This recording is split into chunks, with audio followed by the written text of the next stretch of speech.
નમસ્તે વિદ્યાર્થી મિત્રો, કેમ છો? મજામાં ને? આપનું જ્ઞાન યાત્રા ચેનલ પર આપનું હાર્દિક સ્વાગત છે. આજે આપણે ધોરણ 6 સામાજિક વિજ્ઞાન ચેપ્ટર નંબર 1 વિશે માહિતી મેળવવાના છીએ, જે નામ છે પૃથ્વી પર સ્થાનોની સ્થિતિ. પૃથ્વીનો ગોળો અંતરિક્ષમાં રહેલો છે, જે જળ, ભૂમિ, અગ્નિ અને વાયુથી બનેલો છે. આપણો જે પૃથ્વીનો ગોળો છે અંતરિક્ષમાં રહેલો છે. અંતરિક્ષમાં એવા કેટલા ગોળા રહેલા છે? તો એ તમારે મને છે ને કોમેન્ટ બોક્સમાં કોમેન્ટ કરીને કહેવાનું છે, બરાબર? જે જળ, ભૂમિ, અગ્નિ, જે પૃથ્વીનો જેવો ગોળો છે જ્યાં સજીવ જીવન શક્ય છે, જે સજીવને જે જોઈએ, જળ, ભૂમિ, રહેવા માટે ભૂમિ, અગ્નિ, વાયુ, આ બધાથી બનેલો છે અને તે એનો આકાર ગોળાકાર છે, જે સમગ્ર ભૂચર અને જળચર જીવોથી ઘેરાયેલ છે. ભૂચર એટલે કે જમીન ઉપર રહેતા પ્રાણીઓ, પક્ષીઓ, મનુષ્યો, અને જળચર એટલે પાણીમાં રહેતા જીવો, આનાથી ઘેરાયેલ છે. આવું કોણે શોધ કરી છે? તો કે આર્યભટ્ટે. ત્યાર પછી જોઈએ મહત્વપૂર્ણ પ્રશ્નો. નકશો શું છે અને તે આપણે તેનો ઉપયોગ કેવી રીતે કરીએ છીએ? તેના મુખ્ય ઘટકો કયા કયા છે? આપણે આ ચેપ્ટરની અંદર આ બધા જે 3 જે વાક્ય આપેલા છે એમાં જે લખેલું છે એની આપણે આજે માહિતી મેળવવાના છીએ. નિર્દેશાંકો શું છે? પૃથ્વી પર કોઈ પણ સ્થાનને ચિહ્નિત કરવા માટે અક્ષાંશ અને રેખાંશનો ઉપયોગ કેવી રીતે કરી શકાય? આપણે હમણાં જોઈશું તે પાછળ. સ્થાનિક સમય અને પ્રમાણભૂત સમય રેખાંશ સાથે કેવી રીતે સંબંધિત છે? આ બધા પ્રશ્નો આપણે જોઈશું, બરાબર? હવે બાળ મિત્રો, કલ્પના કરો કે તમે પ્રથમ વખત કોઈ શહેરની મુલાકાત લઈ રહ્યા છો. તે શહેરમાં તમે જે સ્થળોની મુલાકાત લેવા માંગો છો તે તમે કેવી રીતે શોધી શકશો? તો આપણે એ નકશાની મદદથી શોધવાનું છે. ધારો કે તમે કોઈ પણ શહેરની પ્રથમ વખત મુલાકાત લ્યો છો, બરાબર? ધારો કે આપણે સુરત શહેરની મુલાકાત લેવી છે, તો આપણે તે નકશામાં જોવાનું, ગુજરાતના નકશામાં તે કઈ જગ્યાએ આવેલું છે, બરાબર?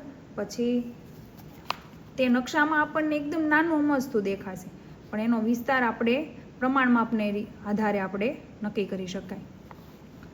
તમે મદદ માટે સ્થાનિક વ્યક્તિને પૂછી શકો છો અથવા શહેરનો નકશો જોઈ શકો છો.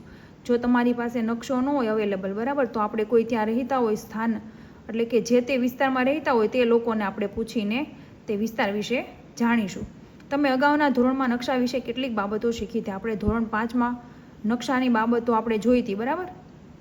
હવે આપણે આ પ્રકરણમાં તેનો વિગતવાર અભ્યાસ કરવાનો છે. તો ચાલો એક રમત રમીએ. નીચે આપેલા નાના શહેરમાં નકશાનું અવલોકન કરો. આકૃતિ 1.1, બરાબર?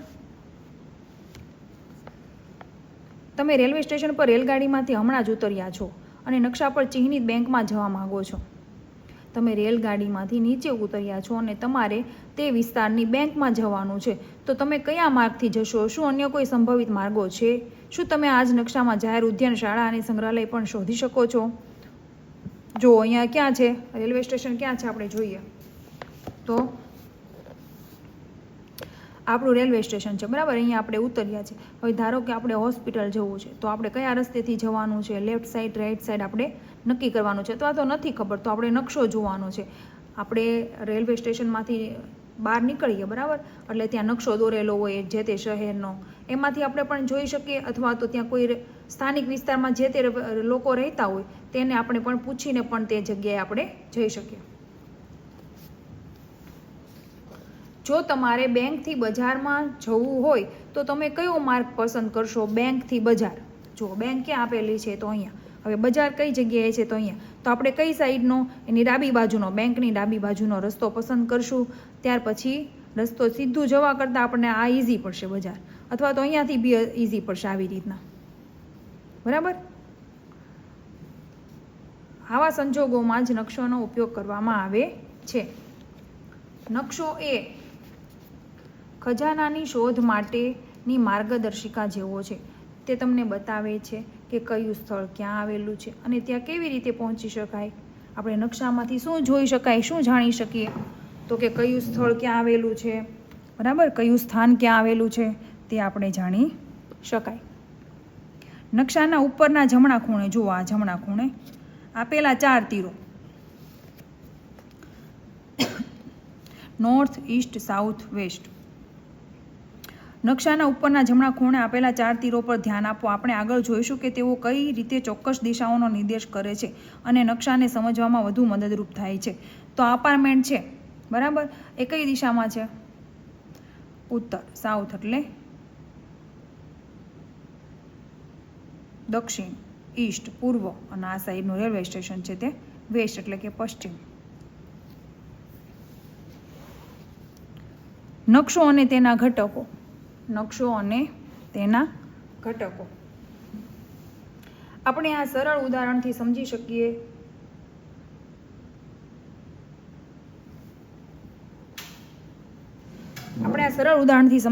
છીએ કે નકશો એ કોઈ પણ વિસ્તારનું પ્રતિકાત્મક નિરૂપણ અથવા ચિત્ર છે. ભલે તે એક નાનો વિસ્તાર, ગામ અથવા નગર, કે એક મોટો વિસ્તાર, માની લો કે તમારો જિલ્લો અથવા રાજ્ય, અથવા તો ભારત જેવો મોટો દેશ હોય, કે તે સમગ્ર વિશ્વ પણ હોઈ શકે છે. આ નકશો છે આપણને તો આ નકશાની અંદર એક આપણને રેલવે સ્ટેશન છે, એક નાના અમથા શહેરનું ચિત્ર આપેલું છે, બરાબર. તો આવી રીતના નકશો કયા કયા જગ્યાનો હોય તો જિલ્લાનો હોઈ શકે. ધારો કે ગુજરાત રાજ્ય, મહારાષ્ટ્ર છે, બરાબર, અલગ અલગ રાજ્યનો હોઈ શકે, અલગ અલગ જિલ્લા, સુરત, ભરૂચ, નવસારી, અમદાવાદ, અલગ અલગ જિલ્લાનો પણ હોઈ શકે, અને સમગ્ર વિશ્વનો પણ હોઈ શકે. ધારો કે ભારત દેશ છે, ચીન છે, બરાબર, પાકિસ્તાન છે, અફઘાનિસ્તાન છે, આમ અલગ અલગ દેશનો પણ આવી રીતના નકશો આપણે જોઈ શકાય. નકશામાં તમે સપાટી ઉપર જે જોઈ રહ્યા છો તેવું તે દેખાય. નકશાપોથી નકશાઓનું એક પુસ્તક કે સંગ્રહ છે. તમે આગળ જઈને જોશો કે નકશા ઘણા પ્રકારના હોય છે. ભૌતિક નકશા, હવે આપણે નકશાપોથીમાં જોઈએ તો એમાં ભૌતિક નકશા દર્શાવવાના હોય તો ભૌતિક નકશામાં કોનો સમાવેશ થાય? તો કુદરતી બાબતો, જેવી કે કુદરતી બાબતોમાં શું આવે? તો કે પર્વતો આવે, મહાસાગરો આવે, નદીઓ. ભૌતિક નકશામાં કોનો સમાવેશ થાય? પર્વતો, મહાસાગરો અને નદીઓનો.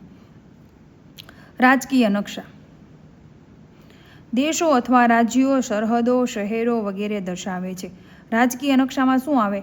તો દેશો અથવા રાજ્યો, જે તે દેશ હોય એના અલગ અલગ રાજ્યો હોય, એ રાજ્યો, બરાબર. સરહદો એટલે બે રાજ્યને જે અડીને જે સરહદ હોય એ સરહદ. શહેરો, રાજ્યોની અંદરના શહેરો વગેરે દર્શાવે છે. ઉદાહરણ તરીકે બધા રાજ્યો, કેન્દ્ર શાસિત પ્રદેશો અને તેમનું પાટનગર ધરાવતો ભારતનો એક નકશો. વિષય આધારિત નકશા, જે ચોક્કસ પ્રકારની માહિતી પ્રદાન કરતા હોય. નકશાની અંદર ધારો કે આપણને એવું જોવા મળે કે અહીંયા પાણી વધારે છે, અહીંયા જમીનનો ભાગ વધારે છે, બરાબર. પછી અથવા તો જમીનના ભાગની અંદર કોઈ જગ્યાએ મગફળી વધારે થતી હોય તો એ પ્રદેશનું ચિહ્ન આપણે કરેલું હોય. એમ ચોક્કસ પ્રકારની જે માહિતી પ્રદાન કરે તેને વિષય આધારિત નકશા કહેવાય. નકશાના કેટલા પ્રકાર છે એવો સવાલ પૂછે તો નકશાના 3 પ્રકાર છે: ભૌતિક નકશા, રાજકીય નકશા, વિષય આધારિત નકશા. કોઈ પણ નકશામાં 3 મુખ્ય ઘટકો હોય છે. નકશાના મુખ્ય ઘટકો કેટલા હોય? તો કે 3: અંતર, દિશા અને રૂઢ સંજ્ઞાઓ. રૂઢ સંજ્ઞાઓ કોને કહેવાય? ધારો કે આપણે નદી હોય તો આપણે આવું નિશાન કરીએ, અથવા તો બ્લુ કલરનું ચિહ્ન હોય, નદી હોય. જો આપણે આકૃતિમાં જોઈએ તો આ બ્લુ કલર છે એ શું છે? તળાવ છે, બરાબર. અહીંયા ત્યાર પછી હવે વધારે જંગલો જે રાજ્યમાં થતા હોય તો જંગલોનું આવું ચિહ્ન આપેલું હોય, ધારો કે નકશાની અંદર. તો અહીંયા શું હોય? ગાઢ જંગલો, બરાબર, આવું નિશાન. આને બધી રૂઢ સંજ્ઞા કહેવાય. હવે નદી હોય તેનું નિશાન આવું આપેલું હોય કે અહીંયા આ વિસ્તારમાં નદી છે, બરાબર. પર્વતો હોય તો આવું નિશાન આપેલું હોય. આ બધી શું કહેવાય? તો કે રૂઢ સંજ્ઞાઓ. રૂઢ સંજ્ઞાઓ એટલે શું? તમને એવો સવાલ થતો. તો આ નકશાની અંદર જે આવી માહિતી આપેલી હોય આપણને, નીચે પછી આપણને સમજાવેલું હોય કે આ એટલે ગાઢ જંગલો, એમ, બરાબર. હવે આપણે વધુ ચોક્કસ રીતે વ્યાખ્યાયિત કરીએ.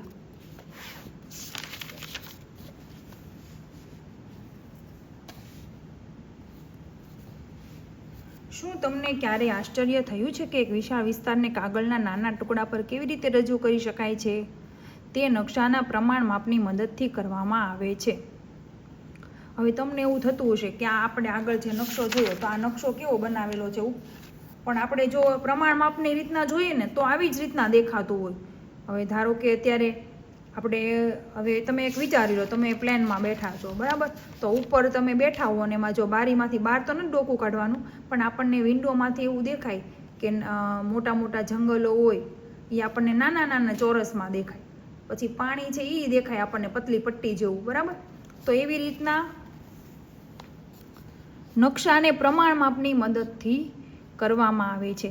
ચાલો આપણે એક નાના શહેરના નકશા તરફ પાછા ફરીએ. ચિત્ર 1.1. જેમ કે અહીં છપાયેલો નકશો જુઓ, તેની પ્રત્યેક સેન્ટીમીટર સપાટી પર એક ચોક્કસ અંતરનું પ્રતિનિધિત્વ કરે છે. ધારો કે તે 500 મીટર છે, તો આપણે કહીશું કે તેનું પ્રમાણ માપ 1 સેન્ટીમીટર બરાબર 500 મીટર છે.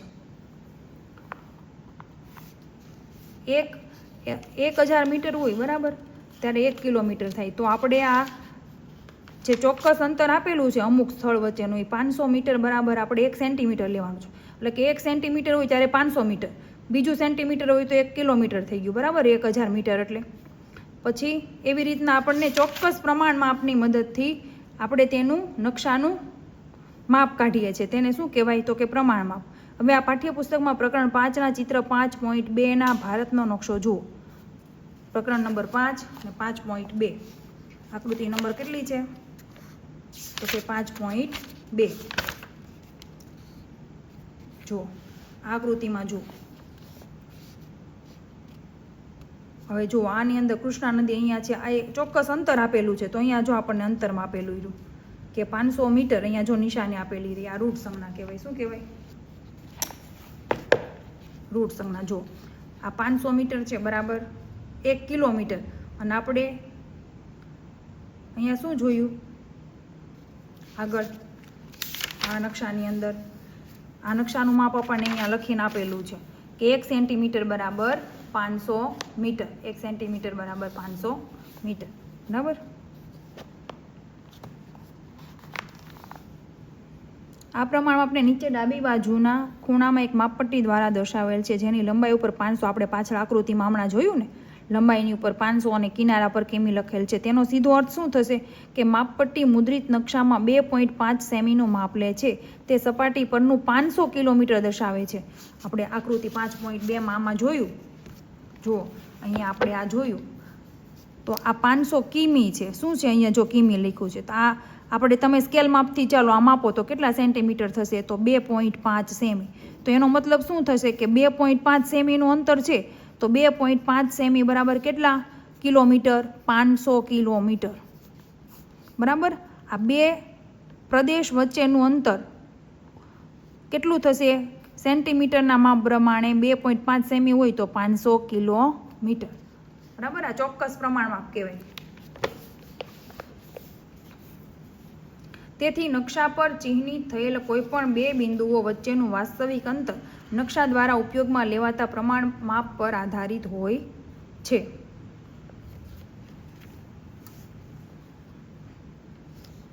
ચાલો આપણે નાના શહેરના નકશા આકૃતિ 1.1ની ઉપર જમણી બાજુએ આવેલા 4 તીરો પર પાછા ફરીએ.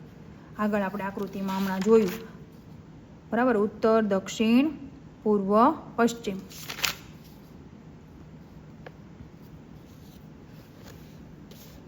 સૌથી ટોચ ઉપર ઉત્તર, અને ઘડિયાળના કાંટાની દિશામાં આમ. ઘડિયાળ કેમ ચાલે? ઘડિયાળ કેવી રીતના ચાલે? તો આમ ચાલે, બરાબર, આમ. તો અહીંયા ઉપર ઉત્તર, પછી અહીંયા પૂર્વ, દક્ષિણ ને પશ્ચિમ, 4 દિશાઓ સૂચવે છે. ટોચ ઉપર ઉત્તર અને ઘડિયાળના કાંટાની દિશામાં ફરતી પૂર્વ, દક્ષિણ તથા પશ્ચિમ.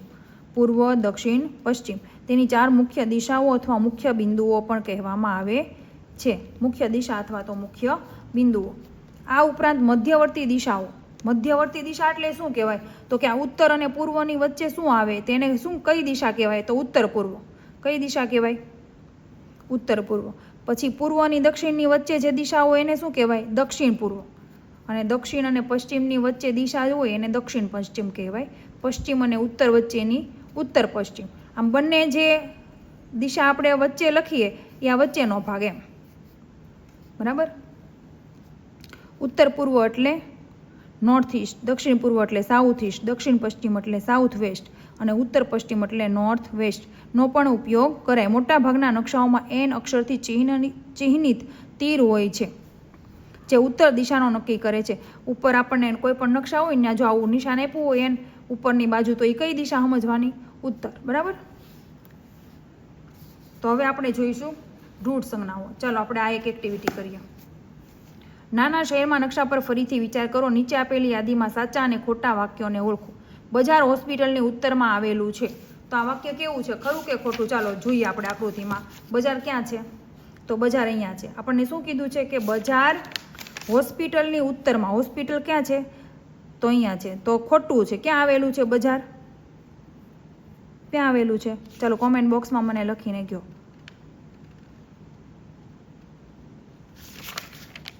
બજાર છે ને હોસ્પિટલની દક્ષિણ પૂર્વ દિશા. કઈ દિશામાં આવેલું છે? દક્ષિણ પૂર્વ દિશામાં. અહીંયા આવેલું છે ને એટલે. સંગ્રહાલય બેંકની દક્ષિણ પૂર્વ દિશામાં આવેલું છે. સંગ્રહાલય જોઈએ આપણે, બરાબર? જો આ સંગ્રહાલય બેંકની કઈ દિશા કીધું? દક્ષિણ પૂર્વ.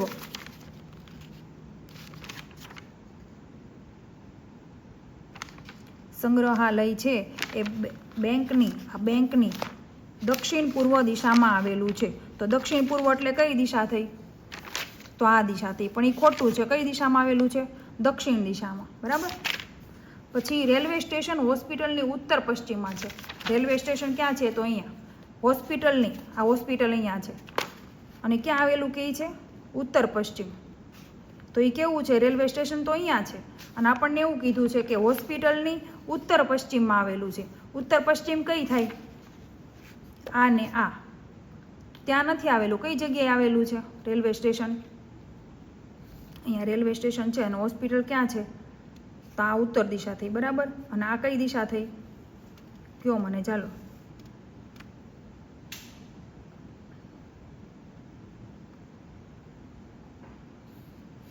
દક્ષિણ પૂર્વ દિશામાં આવેલું છે. કઈ દિશામાં?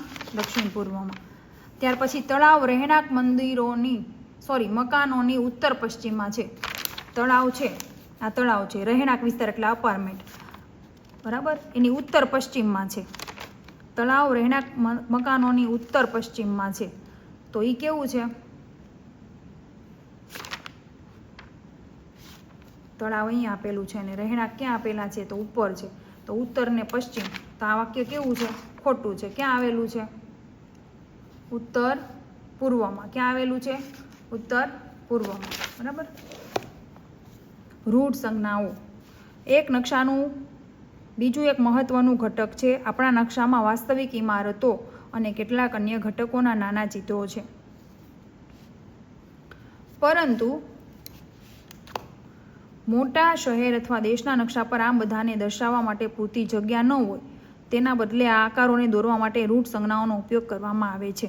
રૂટ સંજ્ઞાનો ઉપયોગ શું કામ કરવામાં આવે? કારણ કે જો એ બધા જ વિસ્તારમાં આપણે જે વસ્તુ જ્યાં ફેમસ હોય એ દોરવા જઈએ તો કેટલી મોટી જગ્યા જોઈએ, બરાબર? ચિત્રો ન સમાઈ શકે.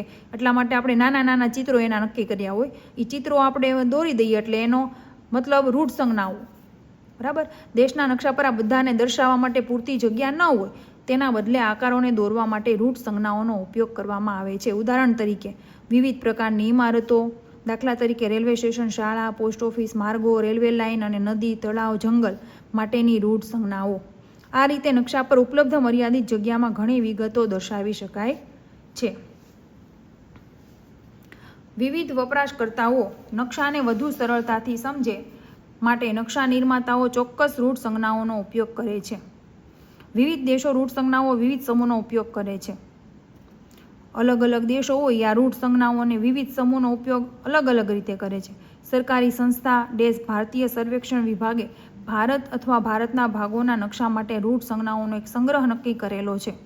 તેમાંથી કેટલીક પસંદ કરેલ રૂટ સંજ્ઞાઓ પાના નંબર 12 આકૃતિ 1.2માં દર્શાવેલા છે. જુઓ આ રૂટ સંજ્ઞાઓ જુઓ. હવે જો ધારો કે અમુક ઘણા દેશોએ, મોટા ભાગના દેશોએ છે ને આવી રૂટ સંજ્ઞાઓ નક્કી કરી છે કે રેલવે લાઇન બ્રોડ ગેજ હોય તો આવી આકૃતિ હોય. પછી મીટર ગેજ હોય. હવે ધારો કે આપણે રસ્તામાંથી નીકળતા હોય, બરાબર, ત્યારે ઘણી વખત આવા ચિહ્નો તમારે જોતું જવાનું. તમને જે ચિહ્નો દેખાય એ શેનો હશે, અહીંયા આગળ શું હશે, અહીંયા આની બાજુમાં શું હશે, એની તમારે વિચારવાનું. હવે ધારો કે આવું નિશાન કરેલું હોય તો રેલવે લાઇન બ્રોડ ગેજ હોય, મીટર ગેજ હોય. આને શું કહેવાય? મીટર ગેજનું ચિહ્ન. અને આ છે રેલવે સ્ટેશન. જો નીચે અહીંયા RS લખેલું હોય તો એ ત્યાં શું હશે? એની નજીકમાં રેલવે સ્ટેશન. ત્યાર પછી રસ્તાઓ, તો કે કાચા અને પાકા. હવે આપણને બતાવે આગળ જતા કે રસ્તો પાકો છે તો આવું હોય. પાકામાં છે ને તૂટક લાઈન ન હોય ને કાચો રસ્તામાં તૂટક લાઈન, બરાબર. સીમાઓ આંતરરાષ્ટ્રીય. આંતરરાષ્ટ્રીય સીમા એટલે શું કે ભારત અને ચીનને જોડતી જે ઓલી હોય સીમા, સરહદ, એ સીમાઓ હોય. તો જો આંતરરાષ્ટ્રીય સીમા હોય, બે દેશને જોડતી સીમામાં આવું ચિહ્ન હોય. પછી ત્યાર પછી આંતરરાજ્ય એટલે કે દેશની અંદર જે બે રાજ્યો હોય એને જોડતી તૂટક રેખા આવી રીતની દેખાય. અને જિલ્લાઓ, ધારો કે બોટાદ, ભાવનગર, બરાબર, આવી રીતના જે જિલ્લાઓ હોય એમાં આગળ જતાં જે સરહદ પૂરી થાય ને આવું નિશાન આવે કે અહીંયા બીજો જિલ્લો હવે ચાલુ થઈ ગયો છે. આ બધી સરહદના નિશાનો છે અને રૂટ સંજ્ઞાઓ કહેવાય, બરાબર. ત્યાર પછી નદી હોય તો આવું હોય. આ કૂવો હોય તો ડાર્ક ગોળ કરીને ઘાટું ઘાટું. તળાવ હોય તો બ્લેક બોર્ડર ને વચ્ચે બ્લુ કલરનું અંદર આચ્છાદિત કરેલો ભાગ હોય. નહેર હોય. નહેરમાં કેવું હોય, નહેર આમ સીધી સળંગ સેને જોડતી હોય, નદીમાંથી નીકળેલી હોય, નહેર કહેવાય. તો નહેરનું ચિહ્ન આવું હોય. અને પુલ, તો પુલ જો આવો નિશાન હોય. આ બધી સંજ્ઞાઓ છે ને તમારે નકશામાં પૂછાશે, નકશો આપેલો હશે અથવા તો તમારે આમના જોડકામાં સવાલ જવાબમાં બી પૂછાઈ શકે. મંદિર, ચર્ચ, મસ્જિદ, છતરડી. જો મંદિર હોય તો આવું નિશાન, ચર્ચમાં તો ઉપર ઓલું આ ચર્ચનું જે ચિહ્ન આવે તે, પછી મસ્જિદ હોય તો આવું હોય. અને છતરડી, છત્રી યાદ રાખવાનું. ટૂંકમાં તમને છતરડી યાદ ન રહે તો આપણે વરસાદ આવે ત્યાં જે છત્રીનો ઉપયોગ કરીએ એવું છત્રીનું ચિહ્ન યાદ રાખવાનું, બરાબર. પોસ્ટ ઓફિસ હોય તો પીઓ લખેલું હોય. પોસ્ટ અને ટેલિગ્રામ ઓફિસ હોય તો PTO. આનું પોસ્ટ એટલે P, ટેલિગ્રામ એટલે T, ઓફિસ એટલે O, PTO. PS એટલે પોલીસ સ્ટેશન. વસાહત હોય, વસાહત એટલે કે રહેણાંક વિસ્તાર, અપાર્ટમેન્ટ હોય, સોસાયટી હોય, ત્યાં આવું નિશાન હોય. અને કબ્રસ્તાન એટલે કે મુસલમાન લોકો હોય, બરાબર, એના જે જ્યારે મૃત્યુ પામે કોઈ પણ મુસલમાનમાં કોઈ પણ વ્યક્તિ, તો એને બાળવામાં નથી આવતો, એને શું કરવામાં આવે, દાટવામાં આવે. તો એને કબ્રસ્તાન કહેવાય. ત્યાં માણસોને દાટેલા હોય તો એ કબ્રસ્તાનનું નિશાન છે. ત્યાર પછી વૃક્ષો, ઘાસ. વૃક્ષો હોય તો આવું નિશાન ને ઘાસ હોય તો આ રીતનું, બરાબર. ચાલો હવે આપણે બાકીનું છે ને નેક્સ્ટ વિડીયોમાં જોઈશું, બરાબર. ચાલો, થેન્ક યુ. જો ચેનલને સબસ્ક્રાઈબ ના કરી હોય તો સબસ્ક્રાઈબ કરી દો. અને વિડીયો જો તમને ગમ્યો હોય, ભણવાની મજા આવી હોય તો લાઈક કરી દો. Thank you.